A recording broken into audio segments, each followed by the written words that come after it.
versets.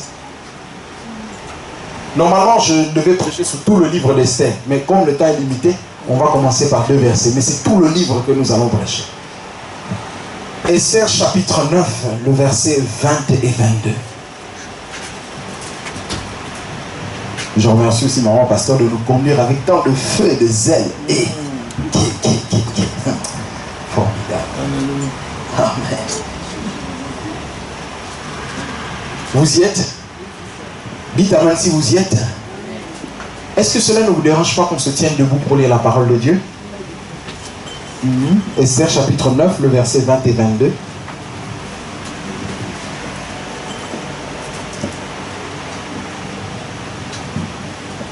Mardochée écrivit ces choses et il envoya des lettres à tous les Juifs qui étaient dans toutes les provinces du roi Assuérus, au près et au loin.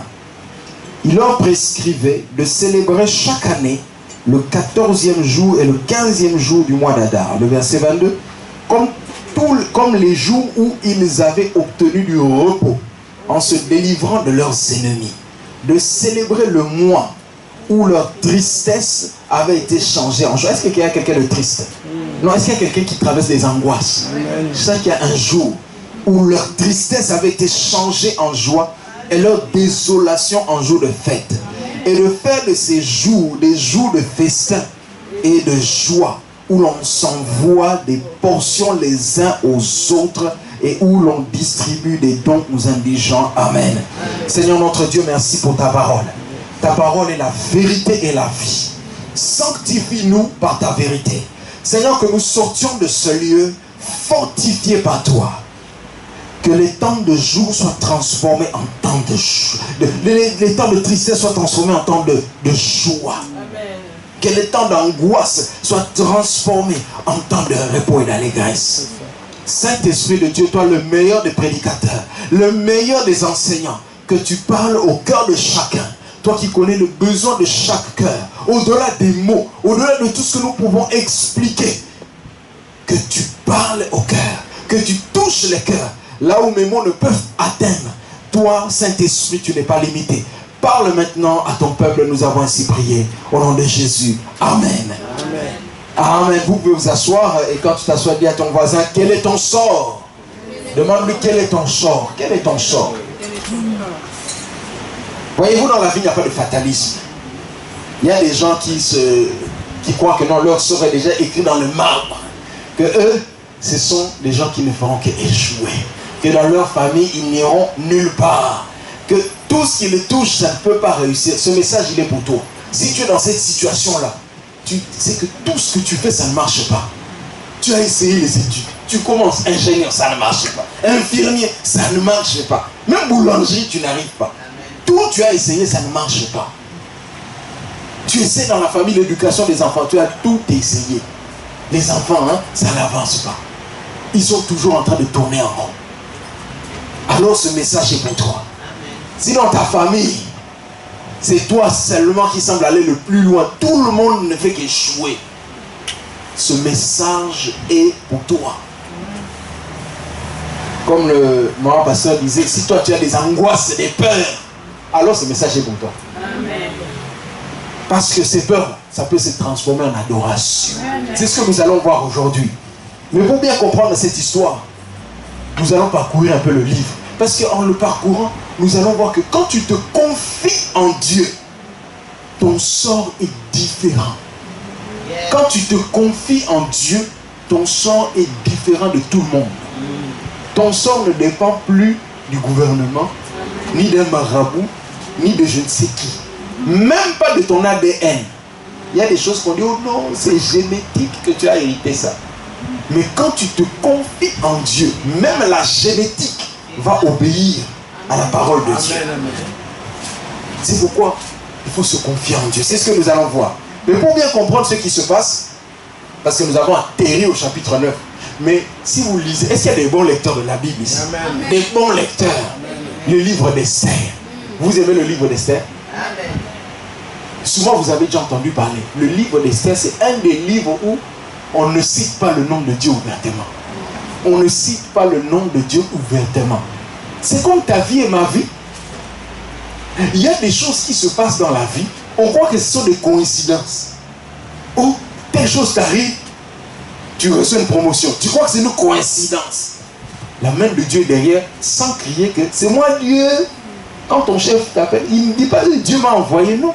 Dieu fait des choses sans nécessairement toujours mettre son nom devant. Il fait parfois dans les cadres. C'est pourquoi dans le livre d'Esther, quand vous le lisez, depuis le début jusqu'à la fin, il y a trop de coïncidences. Trop de coïncidences. Tout ça pour promouvoir la gloire de son nom. Au chapitre 1 du livre d'Esther, le roi avait organisé un festin, le roi Cyrus. Il a fait une grande fête. Il était avec tous ses copains. Ils ont pris un peu de vin, un peu trop de vin. Et puis, comme il avait une très belle femme, il a dit non, non, allez chercher ma femme, que les gens voient la beauté de ma femme. Sa femme a répondu, elle dit chien. En tout cas, c'était de chez nous là-bas, chien. Allez lui dire, il a bu, que moi je viens de défiler devant les gens. Ça ne va pas, non? On est allé dire au roi, voici ce que la reine Vashti, ta femme, a dit. Il dit, quoi? Aujourd'hui même, les conseillers viennent lui dire, hé, chef, non, c'est comme ça que ta femme te parle. Quelle honte, mais sois un homme quand même, sois un homme. Sinon, nous tous, nous aurons honte ici. On a chauffé le roi, comme par hasard, coïncidence. Le roi dit, bon, à partir d'aujourd'hui, fini. Je ne veux plus d'elle. Allez me chercher une nouvelle femme. On organise concours de beauté dans tout le pays. Et on dit, toutes les femmes, jeunes, belles et vierges, le roi cherche une nouvelle femme. Comme par hasard, Esther aussi, on l'a enrôlée. Mardoché, son oncle ou son cousin lui dit, non, non, ne dis pas que tu es juif. Va là-bas seulement et fais le concours de beauté. Bien aimé, elle entre dans le concours de beauté. Comme par hasard, le responsable du roi là, il dit, cette femme, elle est quand même spéciale. Elle, je vais lui donner un traitement spécial. Il dit, toi, 6 mois de massage, 6 mois de soins corporels. Ah! Bien aimé, entre parenthèses, dans la vie, il n'y a pas que la prière et les jeûnes. De temps en temps, quelques soins corporels, c'est bon. Mais non, les femmes pouvaient dire Amen. Amen. De temps en temps, aller au spa, on te rafraîchit. Tu reviens rafraîchi. C'est bon. Ce n'est pas mauvais, c'est toujours bon. Et Esther, pendant 6 mois, beauté, soin, beauté, soin. Avant même de partir, elle dit à ce responsable, dit, je dois aller voir le roi. Comme par hasard, la Bible dit qu'elle a trouvé faveur. Elle dit, qu'est-ce que je dois emporter pour me présenter devant le roi? Elle lui dit, prends le minimum, prends ça, ça, ça. Avant Esther, toutes les femmes venaient. Non, c'est pas elle. Amenez-la. Non, amenez là-bas, amenez là-bas. Le jour où Esther entre, la Bible dit, comme par hasard, que le roi tomba amoureux tout à coup. Il dit, celle-ci, c'est la femme de ma vie. C'est la nouvelle reine. Et Esther, c'est la reine. À partir de ce jour-là, Esther est devenue reine. Comme par hasard. Comme par hasard toujours, au chapitre 2 et au chapitre 3, il y a quelqu'un qui a été nommé. Il s'appelle Aman. Aman l'Agagite. Agag, si vous allez lire, c'est les titres des Amalécites. Or, tout bon lecteur de la Bible, quand tu vois Amalek, ça veut dire qu'il y a combat qui va suivre. Quand tu vois seulement Amalek, égale combat. Agag est venu, c'est le prince des Amalécites. Il sort un jour du palais royal, c'est le premier ministre. Mardoché était portier. Quand lui, il sautait, il a dit, je veux que tout le monde s'incline devant moi quand je sors. Mardoché dit, qui? Moi m'incliner devant un homme. Mes genoux ne se plient jamais devant un homme. Aman a dit, quoi? À partir d'aujourd'hui, je vais tuer tous les juifs. Là maintenant les choses commencent. Chapitre 3, verset 1. Après ces choses, le roi Cyrus fit monter au pouvoir Aman, fils d'Amadé Talagagite, il l'éleva en dignité et le plaça sous le siège. Donc, je continue au verset 7. Au premier mois, qui est le mois de Nissan, la 12e année du roi Assyrus, on jeta le pour. Je traduis, on jeta le sort. Tout le monde est né en Afrique, vous connaissez un peu l'Afrique ici. Vous connaissez? Non, dites oui ou non. Ce n'est pas un piège. Oui ou non? Il y a des choses que je ne vais pas expliquer longtemps parce que vous connaissez. En Afrique, on jette des os, des ossements comme ça par terre, les fétichés, les ngangakis. Vous êtes trop ça, vous ne connaissez pas ça. Vous n'êtes jamais allé chez ngangakis. Dieu bénisse le Seigneur. Mais je vous dis pour ceux qui n'ont jamais connu ça, même dans un film, ils jettent des choses pour lire et écrire le sort de quelqu'un. Ça veut dire qu'il veut décider que non, celui-là, il doit tomber malade. Il jette les sorts. C'est ce que ce monsieur est en train de faire. C'était un sorcier. La Bible dit qu'il jeta le pouls, c'est-à-dire le sort, devant Aman pour chaque jour et chaque mois jusqu'au 12e mois, qui est le mois d'Adar. Ça veut dire quoi? Au premier mois, c'est le mois où on fait la Pâque, là. Donc, la victoire, la sortie d'Égypte. Lui, il dit pendant ces moments-là, je vais calculer pour savoir quel est le meilleur moment pour tuer tous les Juifs. Il a commencé 1er janvier, non, c'est pas ça. 2e janvier, non, non. 3, 31 janvier, non. 1er février, jusqu'au 12e mois. Ça veut dire qu'il a parcouru tous les jours de l'année pour trouver quel est le meilleur jour qu'il doit frapper. La magie lui a dit, c'est ce jour-là qu'ils vont connaître la détresse et la misère. C'est ce jour-là qu'ils vont mourir. Bien-aimé, pendant que toi tu dors gentiment, Mardochée dormait gentiment, travaillait gentiment, il y a des forces qui opèrent dans les ténèbres. Bien-aimé, ne soyons pas trop spirituels plus que Dieu. Un chrétien qui oublie que nous ne vivons pas que dans la sphère naturelle, qu'il y a une sphère spirituelle, tu es en train de passer à côté des choses importantes. Si tu ne sais pas opérer dans le surnaturel, tu ne sais pas décider de ton sort. Parce que ton sort, ce que tu es ou ce que tu dois devenir, ne se décide pas d'abord dans le naturel, ça se décide d'abord dans le... Si tu ne sais pas toi-même opérer dans le surnaturel, il y a des choses que tu vas subir. Il y a des choses qui te seront imposées. Et tu diras, amen, c'est la destinée de ma famille. Mais oh, celui qui connaît d'où il vient, il sait dire non, je sais de qui je suis l'enfant. Il y a des choses que je ne peux pas autoriser dans ma maison. Il y a des choses que je ne peux pas autoriser dans ma famille. Alors tu peux les bloquer. Il faut que tu montes des niveaux pour opérer dans le surnaturel. L'apôtre Paul dira aux Éphésiens, nous ne combattons pas contre la et le... Nous combattons contre les autorités, les principautés et les dominations qui sont dans les lieux célestes. Bien-aimé, ce n'est pas dans la chair qu'il faut opérer. Tu commences à frapper, injurier les gens. Opère dans le surnaturel. Reste calme. Après, rester calme. Même eux, ils peuvent opérer ici. Toi, tu es en train d'opérer en haut. Et même s'ils montent en haut, toi, tu es au-dessus d'eux. Parce qu'eux, ils sont dans les lieux célestes.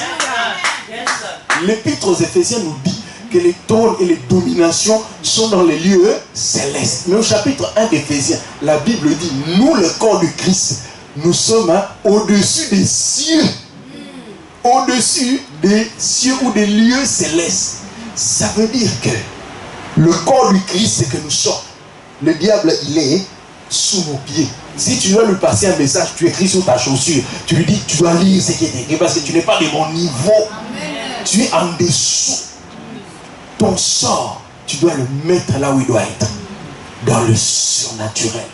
Bien aimés, soyons des chrétiens spirituels. Quand on dit chrétien spirituel, c'est quelqu'un qui sait voir au-delà de la chair. Il sait opérer au-delà de la chair. Commence d'abord par le spirituel et puis le naturel suivra. C'est comme ça que nous sommes faits. Et quand tu sais ces choses-là, tu iras loin. Amen. Et au verset 7, on dit qu'il jeta le sort. Il veut décider de l'avenir de ces gens-là. Est-ce que vous vous êtes jamais posé la question? Quel est le sort de la couleur de ta peau? Est-ce que c'est le sort de la pauvreté, de la honte? Le noir, quand on voit le noir, c'est le mépris qui l'accompagne. Quand on voit le noir, c'est la honte, l'indignité. Moi j'ai dit non Seigneur, mon sort n'est pas attaché à ma couleur de peau. Mon sort est attaché au ciel. Donc je ne peux pas permettre que ma couleur de peau soit un frein. On va continuer. Le verset 9, écoutez très bien là où les choses se compliquent. Lorsque Aman a trouvé ce jour-là, il est allé voir le roi. Il dit ceci: si le roi le trouve bon, qu'on écrive l'ordre de faire périr, et je pèserai 10 000 talents d'argent entre les mains des fonctionnaires pour qu'on les porte dans le trésor du roi. Vous avez compris? Ça veut dire qu'il a dit 10 000 talents d'argent. Il dit je paye pour qu'on tue ces gens. Il dit moi-même, les dépenses que tu vas engager au roi pour tuer ces gens-là, les dépenses, moi-même je finance. Moi-même je fais un budget pour éliminer tous ces gens-là. Ça veut dire que il y a d'autres qui utilisent des moyens, qui investissent des moyens financiers. C'est pourquoi, bien aimé, si nous n'arrivons pas aussi à agir dans le domaine financier, nous sommes bloqués par des choses que nous ne comprenons pas. Parce qu'il y a ceux qui utilisent les finances pour opérer selon les projets de leur vie, pour fixer un sort à nos vies. Bien aimé, il y a des décisions qui sont prises. Toi, tu n'étais pas assis là-bas parce que simplement un grand patron a décidé bon, il faut renvoyer au moins 300 personnes. Réduction du personnel parce que je vais économiser. Et ton nom sort. Parce que lui, il a l'argent, c'est lui qui décide. Il veut décider même de ton sort. Bien aimé, c'est grave. Verset 13. Les lettres furent envoyées par les courriers dans toutes les provinces du roi. Qu'on tua. Écoutez bien. Pour qu'on détruisît, qu'on tua, qu'on fit périr. Ça, c'est une exagération. Hein? Qu'on détruisit, qu'on tua et qu'on fit périr tous les juifs, les jeunes, les vieux, petits enfants et femmes en un seul jour. Le plan de l'ennemi est très simple. Tout le monde, jeune comme vieux. Ne dis pas moi je suis un jeune enfant, je ne suis qu'un adolescent. Quand l'ennemi rôde comme un lion rugissant, il ne regarde pas la carte d'identité. Il dévore, il détruit. Il détruit. Ne dis pas non, non, moi je suis vieux. Même âgé comment, l'ennemi sait atteindre toute personne. Il veut détruire tout le monde. Jeunes et vieux. Petits enfants et les femmes. Même les femmes. En un seul jour. Personne n'est épargné. Personne. Nous sommes tous agressés. Maintenant, je vous ai fait peur. Non, vous pouvez avouer. Mon but n'était pas de vous faire peur. Parce que l'histoire change. À partir du chapitre 4, l'histoire va commencer à changer. Parce que nous avons un Dieu. Les gens peuvent opérer, planifier, organiser tout ce qu'ils veulent. Mais nous avons un Dieu qui opère. Il s'appelle El Shaddai. Même s'il ne crie pas son nom sur les toits, il s'appelle le Tout-Puissant. Ça veut dire quand il fait quelque chose, ça doit arriver. Quand il prononce, ça doit s'exécuter conformément à sa volonté. Bien aimé, notre Dieu, quand il écrit son CV, mais c'est un CV long, un CV compliqué. Quand on lui demande, mais quel est ton âge? Il dit, je suis l'Éternel. Je n'ai ni commencement des jours, ni fin des jours. On m'appelle l'ancien des jours. Le monde entier dans ma main. Je l'ai vu naître et je verrai terminer ce monde. Parce que moi, je n'ai pas de limite de temps. Lorsque je dis, mais quelle est ta puissance? Il dit, tous les royaumes de la terre me sont soumis. La terre est mon marchepied. Non, j'étais en train de parler de mon Dieu à moi. Je ne sais pas le tien, il est comment. Mais le mien, la terre est son marchepied. Lui, il a des CV très compliqués. Lorsqu'il touche même la mort devient la vie. Parce que lui, il n'y a aucun dossier qui lui est compliqué. Jamais personne n'avait vaincu la mort. Mais lui, il dit, oh mort, où est ton aiguillon? Parce que je vais te vaincre. Et non seulement que je vais te vaincre, je vais donner à mes enfants le pouvoir de te vaincre aussi. Bien aimé, il n'y a rien qui peut atteindre notre Dieu. C'est là où tout commence, au chapitre 4. Les choses commencent à se bouleverser. Parce que notre Dieu, comme par hasard, il entre en action. La Bible nous dit au chapitre 4, le verset 1 et 3, Mardoché, lorsqu'il a entendu la nouvelle, il a déchiré ses vêtements. Comme maman pasteur disait, hein, il y a des nouvelles, on t'annonce. Tu commences à crier, tu ne sais pas pourquoi. Toute la dignité, le respect, il n'y a plus. Tu pleures et tu cries. Est-ce que vous avez déjà pleuré au point que le nez coule même. Ah, vous êtes trop saint, vous ne pleurez pas devant Dieu. Quand un problème te frappe, il y a des choses où tu n'as même plus de mots, tu ne sais même plus quoi dire. Tu n'as même plus la force. Les gens de chez nous disent miewabo, miewabo. Mais qu'est-ce qui m'arrive? Mardochée a déchiré ses vêtements. Il a dit c'est la désolation. Jour de tristesse. On a annoncé, on a publié au moniteur que tel jour, tous les juifs qui vont mourir, non seulement qu'ils vont mourir, ils ont précisé leur maison, leurs biens vont être spoliés. Il a dit Seigneur. Il a commencé à pleurer partout. On est allé annoncer à Esther. Esther, voici ce que ton oncle fait. Il a déchiré ses vêtements, il pleure toute la ville. Esther a dit, allez lui demander qu'est-ce qu'il y a. Et il va dire ceci. Esther, on a planifié de nous tuer. Est-ce que tu ne peux pas parler au roi ton mari pour que nous soyons épargnés? Esther a dit, tonton, ça c'est compliqué parce que la reine précédente, on l'a renvoyée à cause de la désobéissance. Or le roi n'aime pas qu'on vienne le voir sans prévenir. Ça serait une désobéissance. Je risque de perdre mon titre. Son oncle lui fait dire, écoute bien. Qui sait si ce n'est pas pour ces jours-là que tu as été placé là-bas? Est-ce que c'est un hasard? Non, ce n'est pas un hasard, Esther.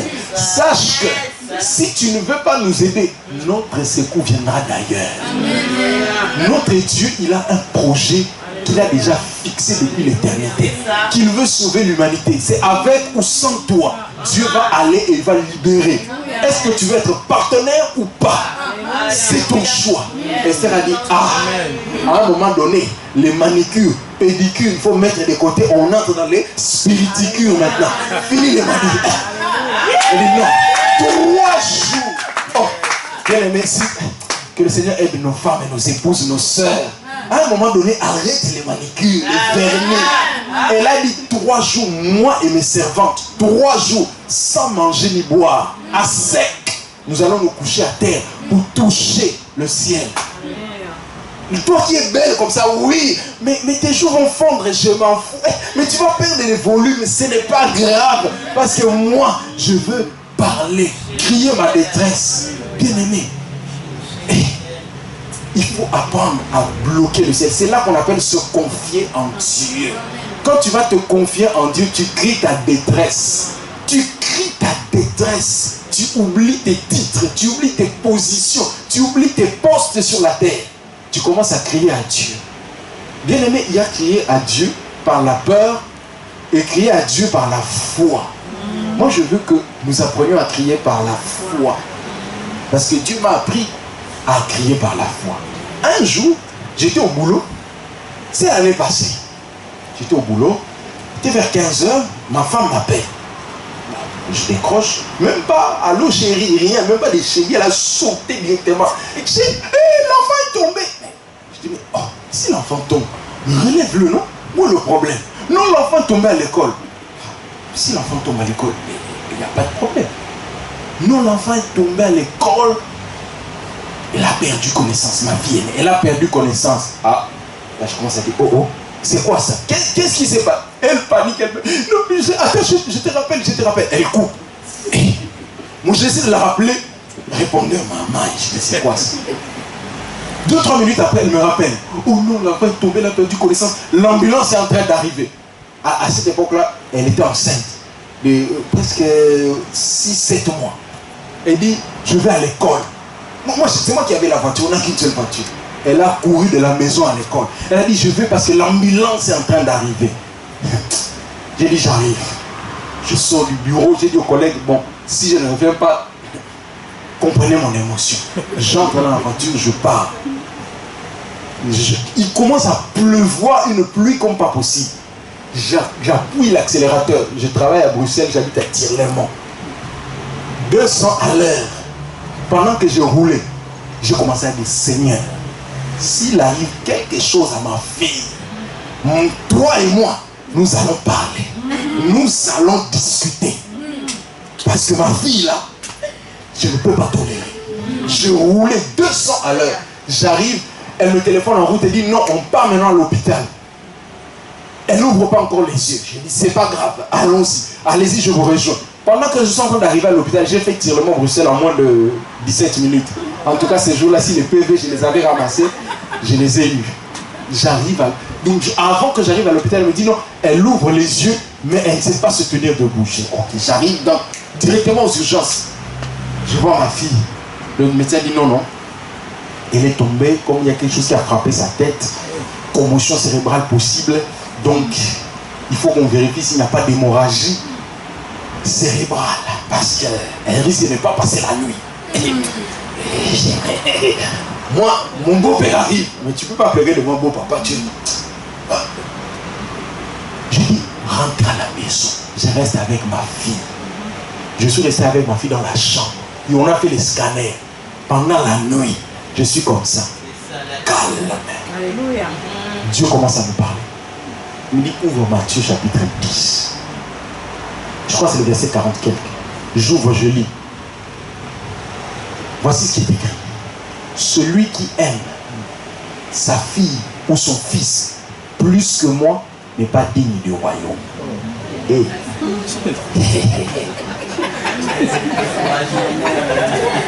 celui qui aime son fils ou sa fille plus que moi n'est pas digne du royaume. Là même, j'ouvre ma Bible, je la refais.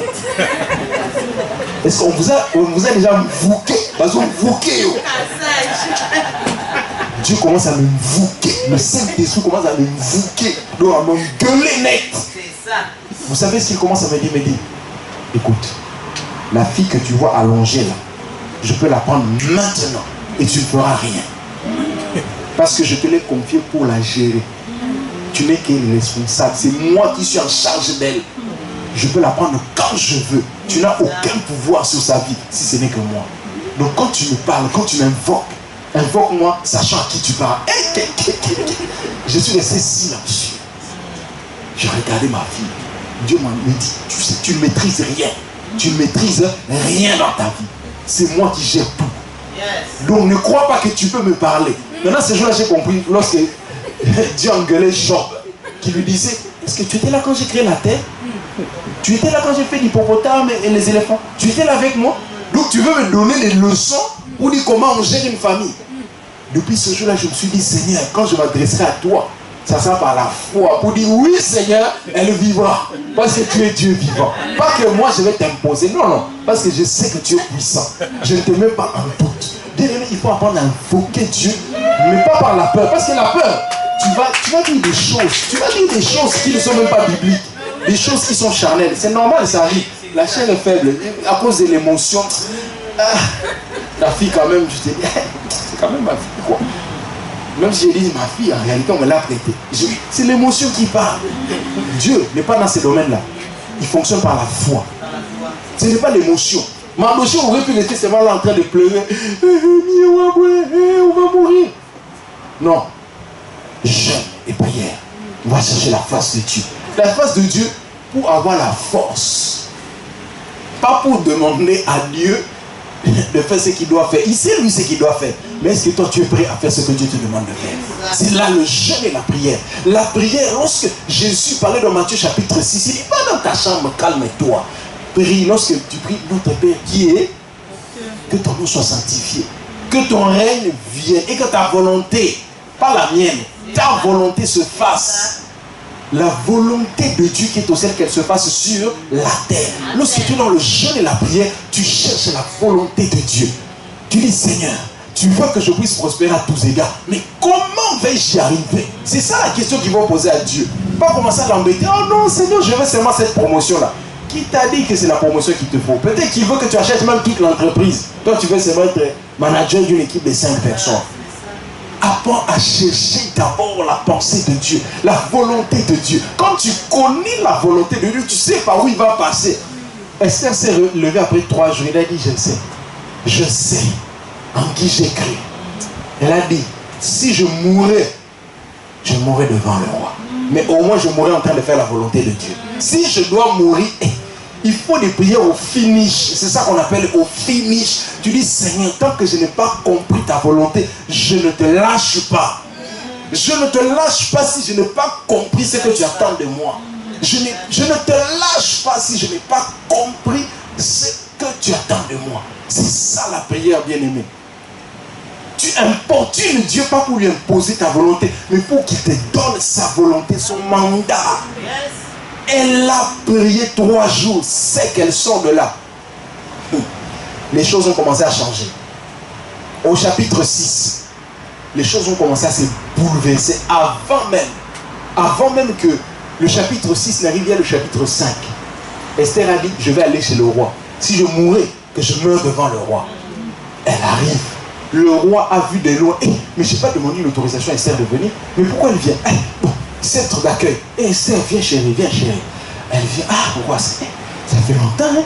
Tous des jours, que le pays est vraiment chérie. Vraiment, ça fait longtemps. Ah, je suis occupé, le business, tu vois, le royaume, la Grèce, il faut l'attaquer là-bas. Trop occupé. Et viens manger. J'aimerais quand même te cuisiner quelque chose. J'ai envie de te préparer un repas. Vous savez, quand tu conduis avec la foi, hein, même la peur, tu marches doucement, tu n'as même plus peur. Au lieu de directement jeter le dossier sur la table et dire calmement, calmement. Il dit, non, viens manger. Je vais te faire à manger. Mais s'il te plaît, ne viens pas seul. Hein. Viens avec Aman, le premier ministre. Je vais cuisiner pour vous. Ça me ferait du bien. Le roi dit, ok, c'est bon. De toute façon, même la moitié du royaume, je peux te le donner. Tout ce que tu me demandes, je peux te signer tout de suite. Là même, Esther pouvait dire, bon, voilà, signe ici. Non, on a dit calmement. Venez à la maison.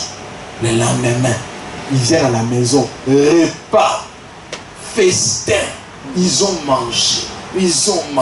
Et le roi dit, Esther, c'est quoi ce que tu fais?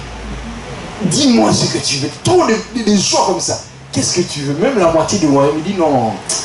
Aujourd'hui, on a trop mangé. Reviens demain. Aujourd'hui, va te reposer. Reviens demain. Une femme, quand elle sait te faire attendre, hein, tu vas attendre. Tu attends. Même un roi sait attendre quand la femme gère bien les dossiers. Il dit, bon, ça va, demain je reviens. Aman sort de là en se disant, c'est bon. Même la reine m'invite à dîner. Mais le royaume est à moi ici. Elle sort, il va à Mardoché. La tête de ce monsieur m'énerve. Je veux qu'on le pende. Demain, il doit être pendu. Il rentre chez lui à la maison, il dit au domestique, dit, faites un poteau en bois. Demain, on doit pendre Mardoché. Comme par hasard, la même nuit là où le roi a beaucoup mangé, il n'arrive pas à dormir. La Bible dit qu'il a eu des insomnies. Et puis il dit, hey, donnez-moi un peu les livres des chroniques. J'ai envie de lire un peu l'histoire de notre royaume. Il commence à lire.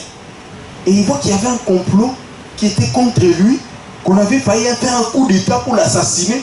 Et c'est Mardoché qui a dévoilé ce complot. Hey, il dit, appelez-moi un peu le secrétaire. Tu connais Mardoché? Oui, le portier. Qu'est-ce qu'il est devenu? Rien. Mais c'est lui qui a fait le complot. Vous n'avez rien fait pour lui? Non, on n'a rien fait. C'est pas possible. Et le temps que le roi est surpris, 5h, 6h du matin, Aman est en train d'arriver. Il est en train de dire, aujourd'hui, on doit tuer Mardoché. Je viens demander l'autorisation express du roi pour qu'on tue.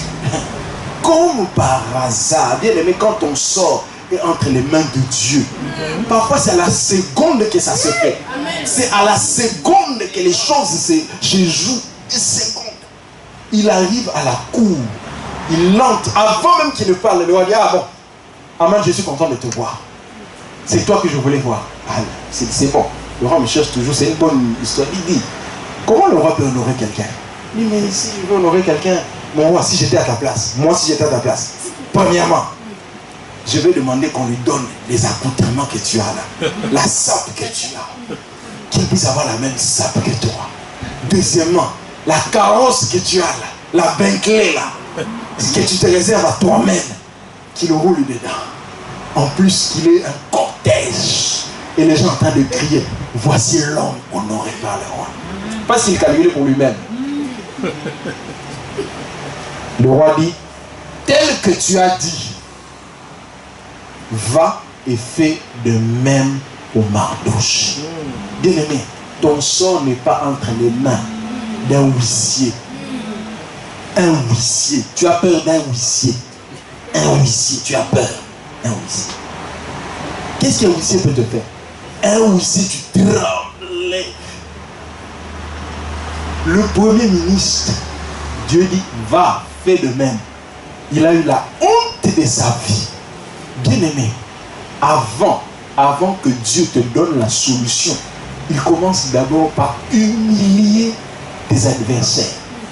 Dans le monde spirituel, parce que ça se fait d'abord dans le spirituel. Il va commencer par opérer dans le spirituel. Les choses vont commencer à se bloquer. D'abord dans le spirituel. Ils ne vont plus comprendre qu'est-ce qui se passe. D'abord dans le spirituel, les choses commencent à se bloquer. À se bloquer. Parce que nous opérons dans le spirituel. Je vous raconte une histoire. Il y a un monsieur qui s'est converti. Bon, moi je n'aime pas beaucoup les témoignages des sorciers convertis. Hein. Je n'aime pas beaucoup.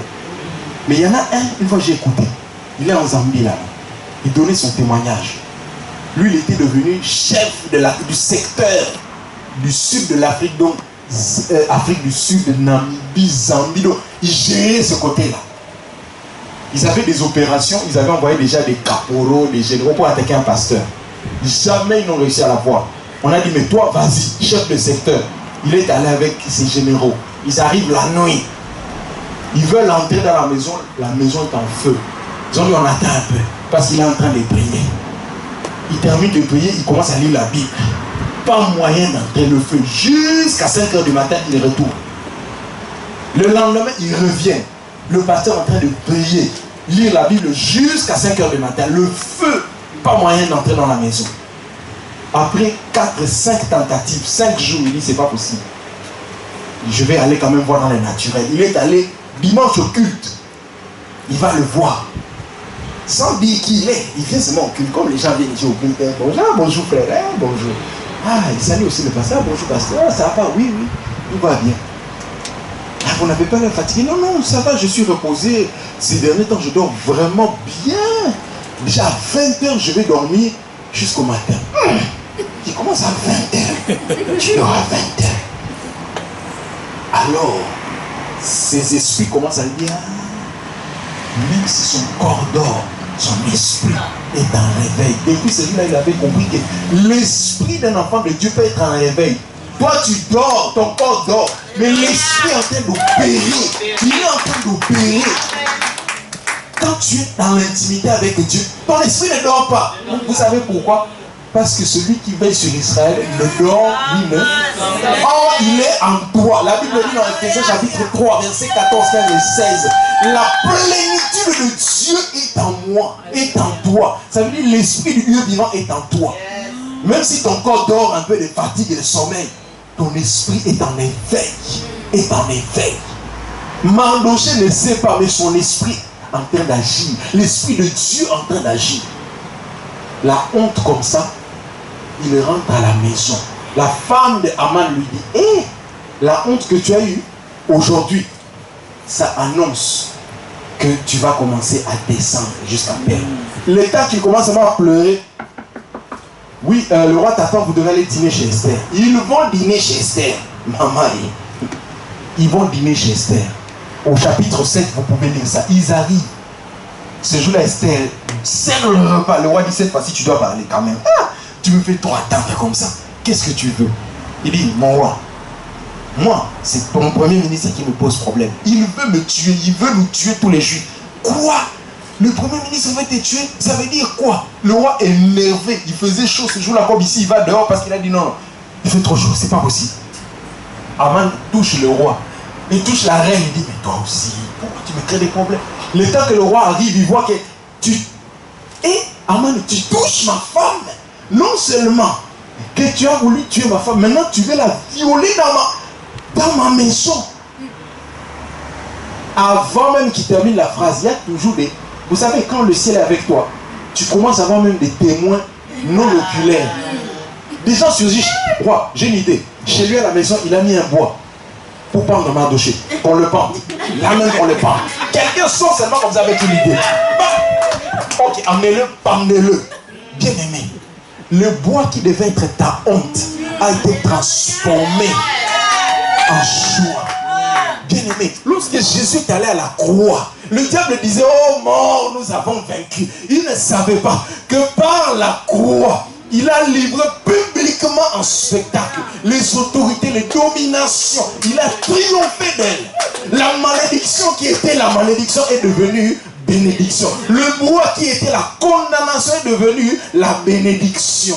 C'est pourquoi il a dit, il a été maudit afin que toi et moi nous soyons que nous soyons bénis. Le bois, mes bien-aimés, n'oublie jamais le bois. Lorsque tu cherches la confiance en Dieu, rappelle-toi de ce bois, que au bois, tout le mal s'est transformé en bien. On a craché sur lui, on a frappé le Seigneur, on lui a mis une couronne d'épines. Vous savez, l'ironie de l'histoire, c'est extraordinaire. Jésus, quel métier il avait sur la tête? Charpentier. Charpentier. Et on va le clouer sur les bois. L'humiliation. Vous ne pouvez pas vous rendre compte de l'humiliation au-delà de la personne physique. Il faut voir le créateur de l'humanité, l'architecte en chef. Il est venu sur la terre pour demander un emploi, pour devenir raboteur des bois, pour que toi, tu ne puisses plus avoir la honte de ta vie.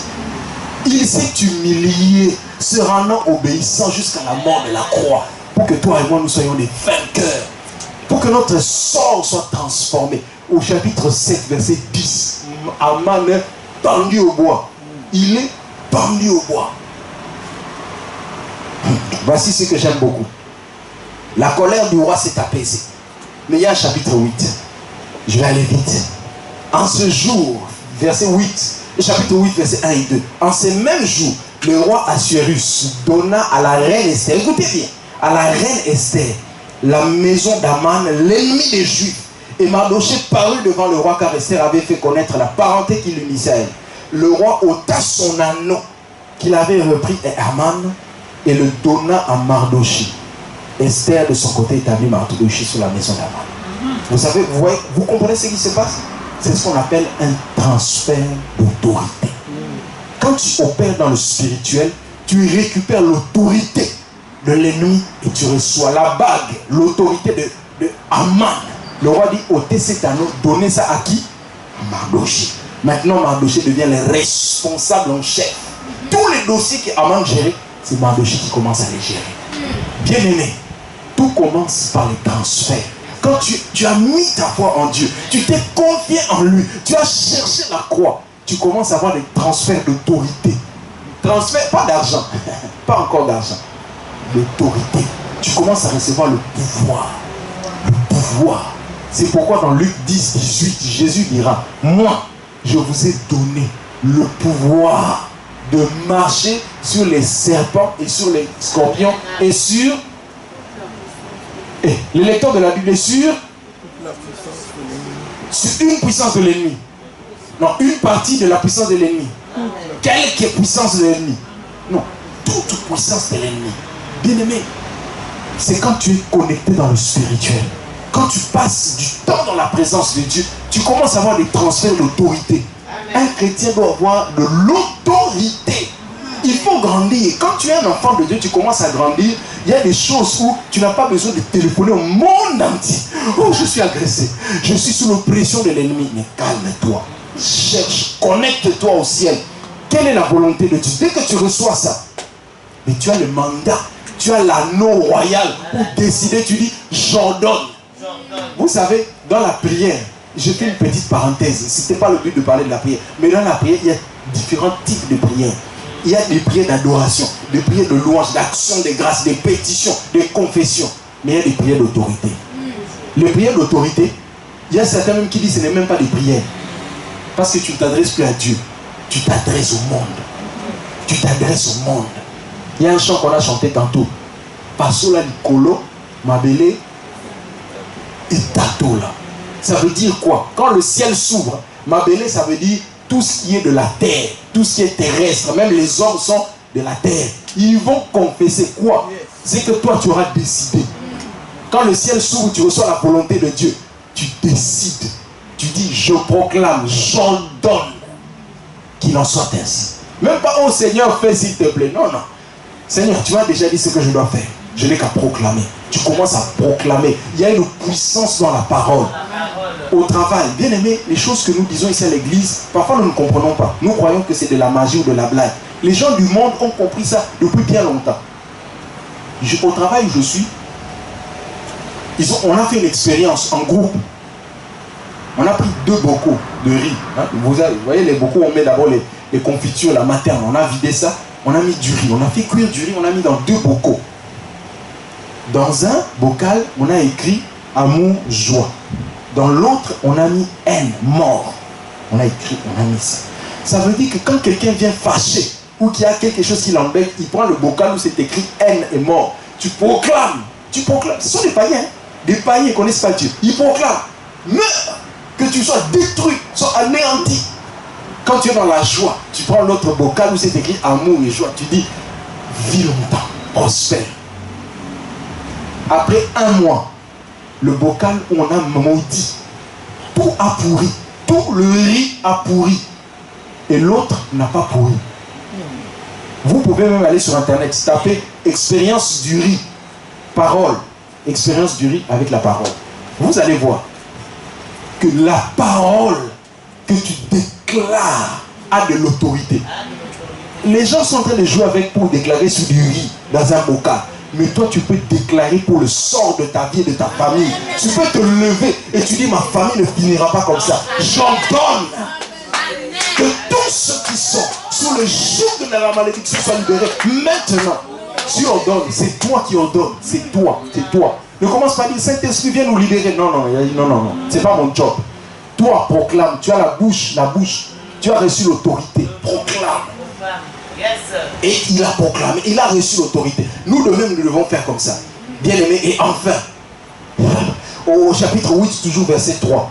Malgré tout ça, Esther est revenue vers le roi. Écoutez maintenant.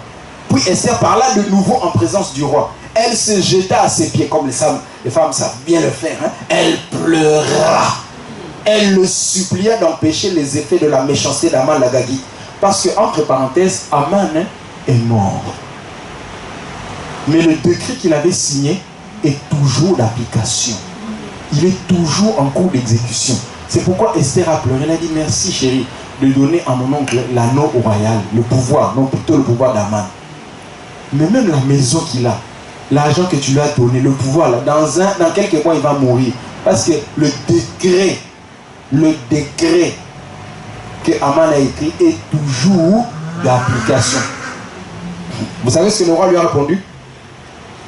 C'est là même la conclusion du message. Au verset 7 et 8, le roi Cyrus dit à la reine Esther et au juif Mardoché, voici, j'ai donné à Esther la maison d'Aman et il a été pendu au bois pour avoir étendu la main contre les juifs. Écrivez donc en faveur des juifs comme il vous plaira au nom du roi et scellez avec l'anneau du roi. Car une lettre écrite au nom du roi est scellée avec l'anneau du roi et ne peut être révoquée. Le roi dit non, je ne vais pas annuler le décret, je ne l'annulerai pas. C'est vous qui allez l'annuler. Prenez vous-même l'anneau, écrivez la lettre. Bien-aimé, ta destinée, ton sort, c'est toi qui l'écris. C'est toi qui écris le sort de ta vie. Ça veut dire que ce n'est pas quelqu'un d'extérieur. Quand tu t'assieds dans ta chambre, tu es en train de dessiner ta vie. Lorsque tu demandes la volonté de Dieu, c'est toi qui es l'architecte de ta vie. Tu écris la destinée de ta vie. C'est pourquoi, laissez-moi vous dire, il n'y a aucun homme, aucune femme fait de chair et de sang qui peut te bloquer sur la terre. Amen. Il n'y a personne. La seule personne qui peut te bloquer de chair et de sang, c'est toi-même qui peut te bloquer. Parce que le roi a dit, je ne peux rien faire pour vous. Vous avez le pouvoir. Le pouvoir, ce n'est pas pour juste mettre l'anneau et vous frimer. Oh, je suis chrétien. Oh, je lis la Bible. Je vais à l'église à Kortenberg. Et puis quoi? Et puis quoi? Tout ça, c'est de l'extérieur. Le plus important, que tu es à Kortenberg ou pas, quand tu es face au problème, ce n'est pas Kortenberg qui va t'aider. C'est toi-même, tu dois proclamer. Tu parles à la situation. Bien, mais nous devons grandir pour transformer les moments de tristesse en joie. Ça dépend de toi. Dieu a déjà tout accompli. À la croix, il a dit, j'ai tout fait. Le reste, c'est pour toi. C'est comme ça qu'au chapitre 9 que nous avons lu, nous atterrissons là-bas. Mardoché a écrit une lettre. Il a dit, publier dans toutes les provinces.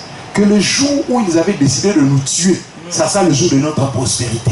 Le jour où ils avaient décidé de nous enterrer, ça sera le jour de notre résurrection. Le jour où ils avaient voulu qu'on pleure, c'est le jour où on doit faire la fête.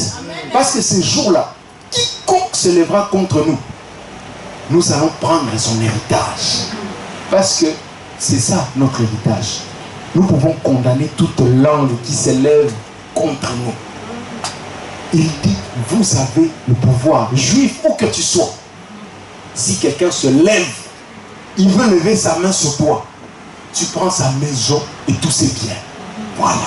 C'est ça l'autorité que nous avons reçue. Bien aimé, je ne sais pas qu'est-ce que tu vis. Depuis combien de temps tu permets à certaines situations de perdurer dans ta vie. Laisse-moi te dire que le sort de ta vie est entre tes mains. Je dirais même dans ta bouche. C'est toi qui dois proclamer et écrire le sort de ta vie, l'histoire de ta vie. Vous savez, les hommes ne peuvent écrire que des biographies, mais nous pouvons écrire des prophéties. Ça veut dire qu'avant même que ça arrive, j'ai déjà écrit la fin du livre. C'est ça que notre Dieu est spécialiste dans ça. Avant la fin du monde, il sait déjà ce qui se passe. Toi, si tu veux seulement qu'on fasse des biographies, les biographes, il faut qu'ils récupèrent ce que tu as déjà fait. Mais quand tu es un prophète de ta vie, avant même que ça n'existe, tu commences à proclamer des choses, à décider des choses, à proclamer des choses. C'est pourquoi même pour nos enfants, s'il vous plaît les parents, même si l'enfant fait une bêtise, comment? S'il te plaît, surveille ta bouche. Ne les détruis pas. Ne dis pas, toi tu es un voleur. Non, non. Il a peut-être volé. Dis, tu as volé et je ne suis pas content. Mais tu n'es pas un voleur. Une fois ma fille me dit, ah papa, je suis méchante. J'ai dit, quoi? Qui t'a dit que tu es méchante? Tu as fait quelque chose de méchant, mais tu n'es pas méchant. Tu es une fille gentille, c'est pourquoi tu ne dois plus faire quelque chose de méchant. Même quand tu parles aux enfants, s'il te plaît, avec l'esprit de Dieu qui est en toi, les païens savent qu'ils peuvent maudire le riz et le riz tombe. Mais toi qui as l'esprit de Dieu, parle à tes enfants, tu dis, ok, tu as volé, mais sache que tu es un administrateur fidèle. Sache que tu seras un grand gouvernant. Sache que tu as une destinée de gestion de millions. Alors, ne prends pas les 5 € de mon sac en main, s'il te plaît. Parce que ce n'est pas de ton niveau. Tu es appelé à aller plus loin. Parle aux enfants positivement. Écris l'histoire. Proclame des choses sur la vie de tes enfants. Tu as encore l'autorité. Avant que même commence à proclamer des choses. Ou qu'à l'école, qu'on leur proclame autre chose. Toi-même commence à proclamer. Tu as l'autorité. Bien-aimé, je ne sais pas où est ta vie. Mais il est temps. Je pense qu'il est temps. Je suis venu exprès pour dire qu'il est temps. Normalement, je devais vous parler du travail, des livres. Je dis non, les livres, vous allez acheter, vous allez lire. Mais je veux que tu comprennes que le sort de ta vie, c'est dans ta bouche. Amen. Si tu te confies en Dieu, ta bouche fera des grandes choses. Alors permettez que nous puissions prier. Est-ce que vous êtes d'accord? Nous allons prendre juste quelques minutes. Nous allons prier. Vous savez ce que nous allons demander?